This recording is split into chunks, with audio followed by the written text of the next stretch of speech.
Hi guys, and welcome back to another DrAce video, and today we're going to be playing Ride 4, and today we're going to be here in Imola using the Honda VRF750 RC45 from 1994. We're actually using Aaron Slight's Castrol Honda from many years ago, and of course, if you're familiar with the channel, new title unlocks for us right there. But if you are familiar with the channel, SirChioXXIII is the man who usually does all my liveries, and this is another classic from the Belgian Ace, and this is a bike I've actually never used before, so what a great way to actually give it a shot and try it out here today in Imola. Now this is the Variante Bassa, so we will have the chicane towards the end of the lap, but this bike so far is a bit of a learning curve. I don't know how it's going to handle, how it feels. It feels pretty good from this point so far, but only 2 miles on the clock, and a lap time that's probably not going to shock the world is a good start to get a good feeling with the Honda. Now, something to mention, unfortunately I am full of flu at the moment, so I am struggling to get through these videos, but yeah, I'm going to try my best, and hopefully we'll see how we get on. So I do apologise if I'm not my usual bouncy self, but I'm doing my best with with the content. As you can imagine, it's quite exhausting, and I'm struggling at the moment, but the show must go on. Time and motion wait for no man, as I go a bit too aggressive on the left-hander coming out of Rivarza. But now into the left-hand side, I'm going to not really push as hard as you would imagine for these time trial challenges, because to be honest with you, I didn't actually envisage making this video for a time trial challenge. I just wanted to see what this Honda was like, and I prefer to do it in a time trial rather than in a race, because the AI can be quite bad sometimes. So for the first couple of laps we're just going to take things easy, and then we are really going to start pushing towards the end of the video. But one thing I will say is, because I wasn't actually trying to get a specific time, I only left the tyres on medium. Of course, as you know me, I never changed any of the settings in the sense of suspension, and I also never changed any of the gearing, but I do believe we can get some pretty cracking laps with the right tyre combination, and if you want to use the setup, that's entirely up to you, but maybe with a gearing change we could find some additional speed. But on the second lap we are approaching into the left hand side for Piratella. Keep it in nice and tight if we can, then run it a little bit deep. One thing I did really enjoy about this Imola circuit, which is true, I always enjoy anyway, is I really found like I used all of the track and then some. Sometimes I do find that going up against some of the faster aces, they tend to use a lot of the track. I always felt like I did use it, but sometimes not as much compared to those. So I think this was a learning curve, and to use a lot of the rumble strips and also use a lot of the circuit as well. And I found that we made some good strides and good progress in the circuit here in Imola. We're braking just after the shadow under the bridge there. We're going to casually bring the motorcycle to the left hand side for Rivarza 1, and then move it over and then bring it in nice and tight. Quick change of quick sort of adjustment on the analog stick there, because if you do touch the inside curve for Rivarza 2, you will find that it'll just throw you off, so just be very careful for the left hand side there. But quick change of direction into the Variante Bassa, pretty nicely done there, and a quick upshift into second will give us a chance of getting across the line and hopefully getting into the 159s. Not quite, sorry, 149, we're still in the 150s, a 150.001 for now, but the change of direction, a little bit deep into Tamburello, but now the change of direction once more. Finding I'm being a little bit aggressive upon the acceleration. Actually recorded this the other night, and I wasn't actually feeling too good. I was just sort of playing around and just having some fun. But bringing it into the Villeneuve right-hander there, we're going to again use a lot of the rumble strip as I made mention to earlier on. We're now bringing it in for the left-hand side for Tosa, line the motorcycle up, give it some power, and then we'll approach Piratella as we go underneath the Windows 11 advertisement, so underneath there, and then start bringing it into the left-hand side. Keep it in, keep it in, keep it in, keep it in. And we manage a good corner there from Piratella now into the right-hand side, so we get the change of direction, the rear tyre just squirming a little bit as we bring it in nice and tight. Change of direction for Aqua Minerale, I think I pronounced that right. I know I used to get some stick for not pronouncing that particular corner correctly, like I had in the stream the other day in Mugello. But now for the Variante Alta, once again using the rumble strip on the right hand side there. This is going to be a pretty good improvement if everything stays together. You can see the difference in how we're approaching some of these corners. A bit more aggressive now, a bit more confident. It's what you like to see. So I very much enjoy about using in Ride 4, just grabbing a random bike, going to a time trial, and just having some fun with it. Start off a little bit slower and a little bit conservative, and then start really putting in the lap time. So braking into the left-hand side, keep it in as much as you can, then quick change of direction, quick upshift into second, and then bring on the power to get across the line. I do believe this will be a 49, so across the line we go. It's a 49.367. I do believe the world record time is a 1:46.8, I think. So we are quite far away, but also at the same time we are being quite relaxed for these laps. We're not really pushing gung-ho, and of course I've still only got the medium tyre combination on. Not really pushed into a different one as we go really tight to the apex into the Villeneuve corner. Neck and neck with the transparent Honda. And now to the left-hand side for Tosa, moving the bike into the left-hand side, using the rumble strip to the right as we'll try and get over to the right-hand side, underneath the Windows 11 sign once again. I think we can brake a little bit later into Piratella, so trying it out now. Pretty confident. Touching that rumble strip can be a little bit, what's the word I'm looking for? A little bit spontaneous sometimes. You can really fall off by touching the rumble strip, so be careful about going into Piratella too deep and getting caught on the rumble strip. Of course, off camber, it's never a good thing. Braking into the very anti-alta now, quick change of direction. Nice and tight to the apex. Oh, too much on the power there. Now, I decided not to run any traction control in this video, but now I think about it, maybe one is probably not the worst thing to happen. But when I really get into things and I make sure that I'm controlling the throttle a lot better, it does help quite significantly to have traction control off. A little bit wide into Revarts there for turn 15. This could be the first lap that we may not actually improve. We're neck and neck with the Ghost at the moment. We're braking really firm and quite late now into the left-hand and then right-hand exchange there for Variante Bassa. Quick upshift to second. I must reiterate the quick upshift to second because it does really stop the bike from wheeling. But across the line we are into the 48.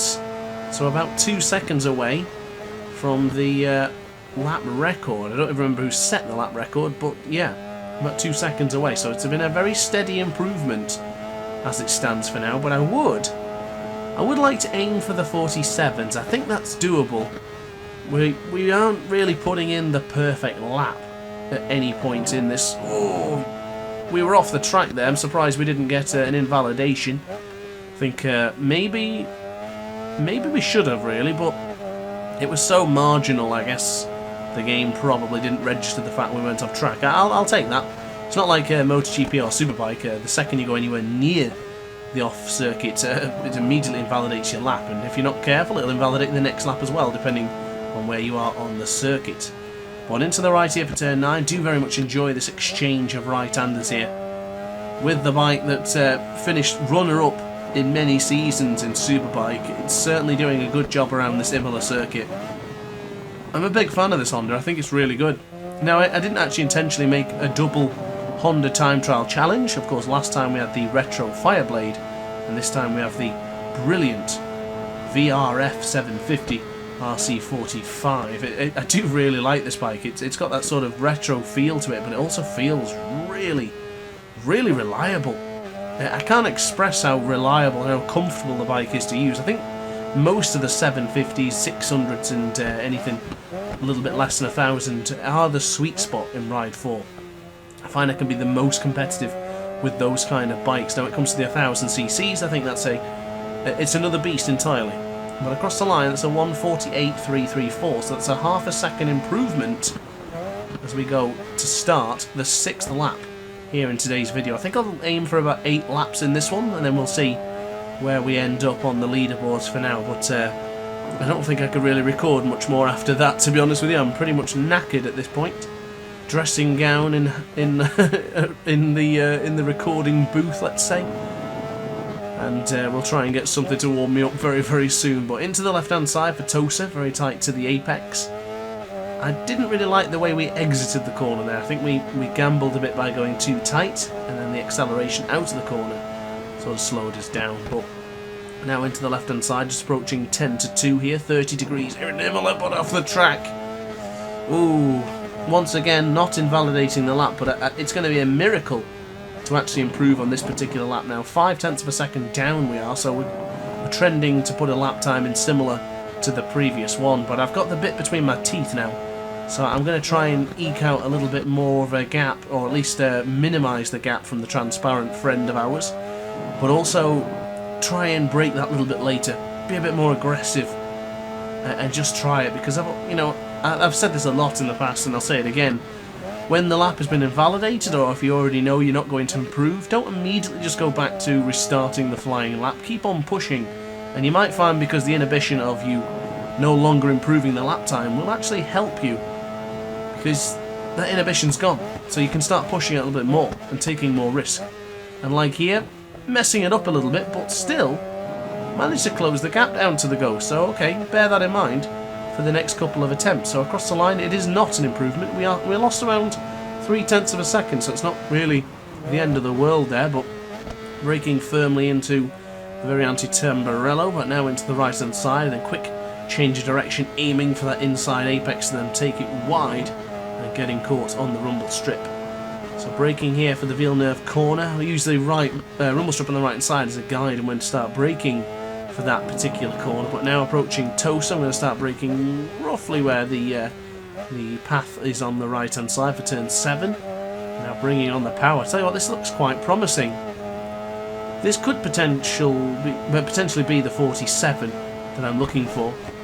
So this could be nice. This could very well be a 147, which should end the video nicely for me to go and get a mac and cheese or something that's going to be nice and warm. Or a soup, possibly. Soup is so boring, but at least it'll keep me warm. But bringing on the power, it's so irrelevant, isn't it? Bringing on the power, braking roughly at the 7,500 metre marker, change of direction. I really didn't like the way we entered into the very anti-alta. The initial entry for that corner really didn't look good. But now to the right-hand side, the bridge, the shadow, gives you a great indication of when to start braking. It's a 4.5 of a second improvement. A little bit deep, but we now bring it in nice and tight. Oh, really close to the apex for Rivarza there. Really close. And I think just touching that apex can really ruin your chances. But I think I've gone too late here on the brakes. I think we've absolutely... Oh, we've ruined it. It still could be an improvement, but it's not the improvement I wanted. Across the line, it's a 48.232. So a big mistake coming into the final lap, but bear that in mind.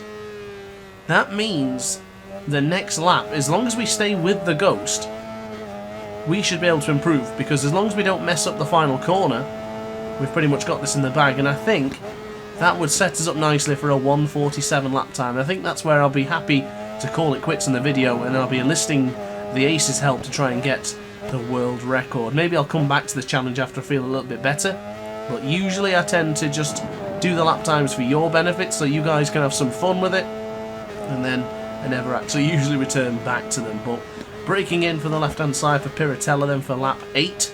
This could be the last one, depending if it's a 147 or not. We have lost a little bit of time to the Ghost, which I'm not thrilled about, as we go tight to the apex for turn 9, and once again tight again for the 10th corner. Quick change of direction. Look how we managed to reclaim the gap on the Ghost there, but braking at the secondary marker there for the right hand side here for very anti-alta. Beautiful change of direction, quick upshift to second, and bringing on the power. This is looking pretty promising. This could be the lap time to put us into the 147s, and that will end the video. Very promising. So into the left hand side, up by 58,000th of a second as we go into the change direction for Rivarza, keeping it in nice and tight, getting close to the rumble strip, but you can see the Ghost is going to outbrake us in a moment, but it's also going to outbrake himself, so braking nice and early, confident as we go into the change direction. Still messed it up a little bit actually, but quick change of direction, upshift into second, and across the line. This should yield a 147. It does, a 147.740. I must confess, we did have a very nice run into this first corner, or the second corner should I say, so I guess why not give it another chance? I usually like to end on the lap 8, but hey, we can go for lap 9, why not? I do feel pretty confident at this stage of the time trial session, so why not give it a try? I think, oh, That's why cockiness begats skill sometimes, and I think that has really messed us up. I don't think we actually chased down the ghost, but we've started the lap and I'll finish it. I'm a bit of a glutton for punishment, it seems. I don't think I can really record much more than this, but I'm pushing quite far now to get back into the 140, or lower 147 should I say, but now we're to the right hand side, neck and neck with the ghost. We're clawing in all the time as we go into Aqua Minerale for turn 10, and still neck and neck with the ghost. So not braking at the first part, but the second braking marker to your left hand side there into the chicane. A little bit messy sideways on the acceleration. This might not be an improvement, but it's going to be close. I still think we could improve a lot into the final corner, so maybe this will yield a good result. We went wide to Rivarza for the previous lap, but this time going in nice and tight, bringing on the power a little bit wide. Unbelievable.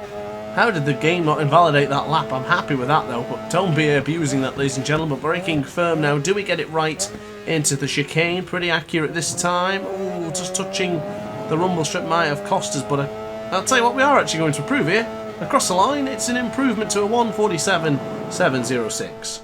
An improvement is still an improvement, but that final lap really didn't yield anything particularly better. But a 147.199 is our ideal lap time. That does give me confidence to think that we can get into the 146s. So let's take a look at the leaderboard and let's see if it is actually doable to get the VRF750 onto the top step.